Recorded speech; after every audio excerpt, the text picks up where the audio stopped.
Naku, 'pag may next voting ikaw na boboto namin, sabi ko, "Hala, wag ka Coco."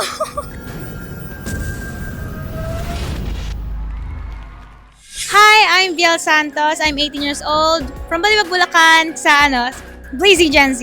Medyo okay naman po pero and I know naman po, ginawa ko naman po yung best ko and yeah, laban lang. Syempre po sa una po parang nakakaramdam po ako kasi po inaasar din po nila ako na sabi, "Nako, 'pag may next voting ikaw na boboto namin." Sabi ko, "Hala, wag ka Coco." Pero sabi ko naman po, anytime naman po, ready naman po ako lumaban. Dahil po, yun naman po talagang pinunta natin dito sa The Clash po. Siyempre po, I know naman po, apakagaling din pong bata nun si Soleil. And yeah, nakakakaba po talaga. Ayun po.